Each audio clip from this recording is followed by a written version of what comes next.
Well, we finally got the competition we needed to improve. And the most noticeable thing to me was how we attacked the zone with Gorky out of the game, and then how we attacked it with Gorky in the game. But the one thing I'm happy with is in all three scrimmages and everything, our defense is very good.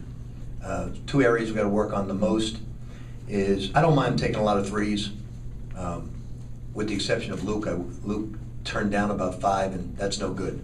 I told Luke, you got to have Russ's mentality, where every shot to him is a chance to score, and you can't be thinking about it because you missed a few. But the one area of improvement has got to be rebounding from the guard spot. I coach Patrick Ewing, and I coach a lot of guys like Mango and Gorky, and those guys get moved out a lot. Like Manhattan did a great job of blocking them out. When you have legs like Shane Bohannon and Jamal Mashburn and guys like Buck Williams in the old days, you can't get moved. So what I'm going to do Monday is show them Ken Fareed, who I watched last night, had 17 rebounds in the game. He's always a moving target and can't be blocked out. And that's what Montrez and Gorky have to learn the most. Our guards have to rebound better, though. Wayne, Russ have got to do a better job, or Luke, of rebounding the basketball. Because right now our rebounds are just coming from 4s and 5s, and we've got to do a better job. And we're a low percentage defensive team. We hold people to low percentages. So we were 14 for 20 on the break tonight again. And when you shoot that type of percentage, you got to grab those rebounds. So that's one area we got to get our guards in there and stop leaking out. You said you found out about attacking the zone with and without Gorky. Kind of elaborate. Well, I think it's the confidence of our team. And they don't want to throw Zach and Steven Van Treese and Montrez at the 5, and they want to throw it to Gorky every time. Because not only is he a good passer, he's got David Padgett's passing ability on the perimeter a little bit, because he sees things, but he also has something David didn't have. He's really improved a great 15-foot jump shot. That's a big threat against the zone. Because then people are going to come up on you. He's going to find the bounce pass on the baseline. He's going to look opposite. You took 33s tonight. You started to say you don't mind it. Is that more or less? Does it matter than that? I think they're all open. I think they're all wide open. I think they're trying to stop our dribble penetration, and we've got to make those. Luke and Wayne have got to stop making those threes. I think Russ rushes them too much. He's in too much of a hurry, but everything he does in his life is in a hurry. I feel like this team has the potential to be even better than it was last year defensively.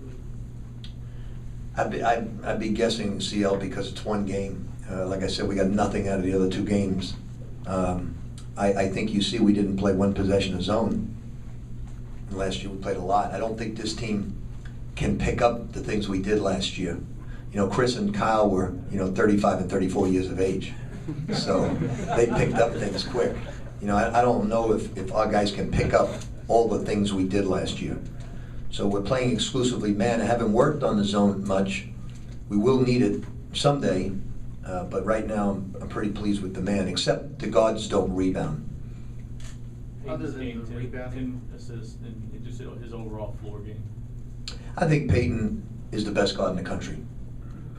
And it's taken a long time to get to that point, because there were so many times he just run in there, leave his feet, fall on the ground. And, he's always hurt last year. It means it's one concussion after another, it's one sprained ankle after another, because he's D-Wade. He spends half his life on the ground, and you're going to get hurt when you do that. Now he's learning to stay on the ground, and it's not so much that it's taken time. It's taken 3.5 years or 3 years to learn to be a true point.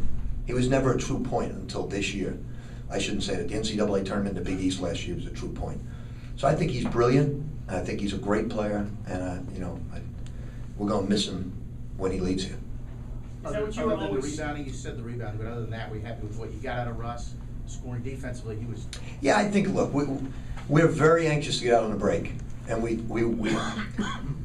looking to get out. We know our percentages are so good. We're looking at the board at halftime. I think you can't be short when you throw a long pass, and we were short like 3 times, but that'll come.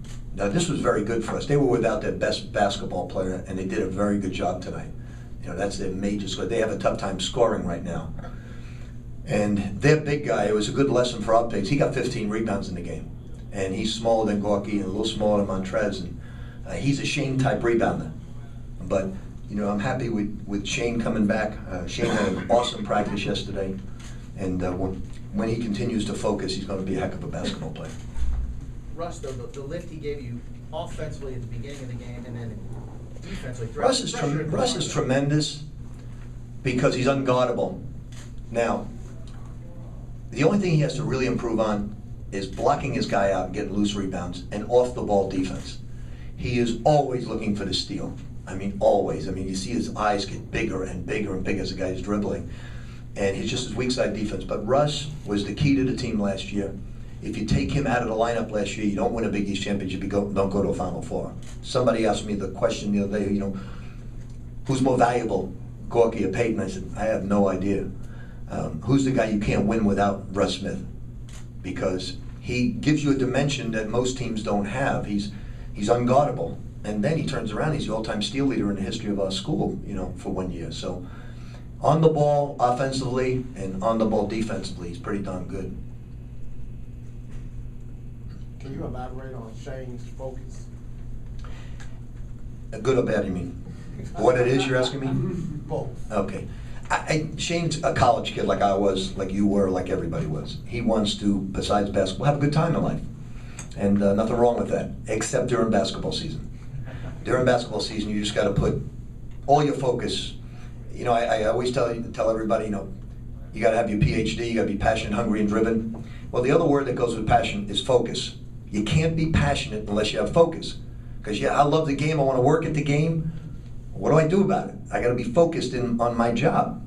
And that's where he just, you know, is young. But once he gets it, he can be one of the premier players I've ever coached, because he had a practice yesterday. It was so good, it was scary.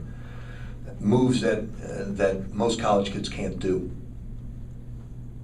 So if you don't mind tonight, if you could just keep him in the dorm and just watch out for him tonight.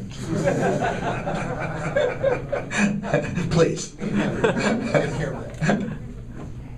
else for Coach? Can you talk a little about playing Steve today, just what it was like having Coach Masiello back here?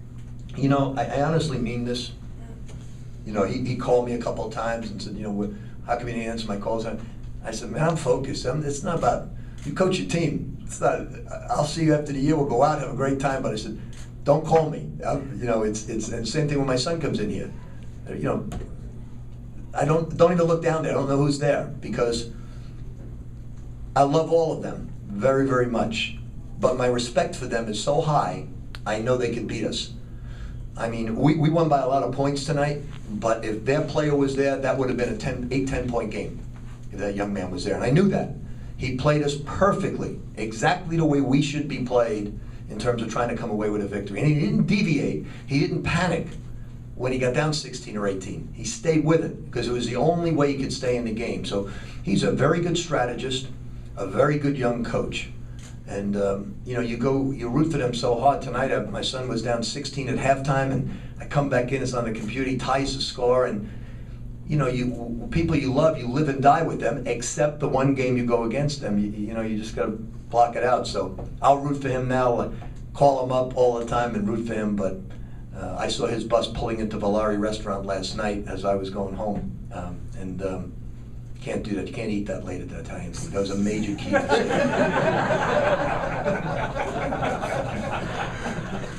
Thanks, Coach. Thank you.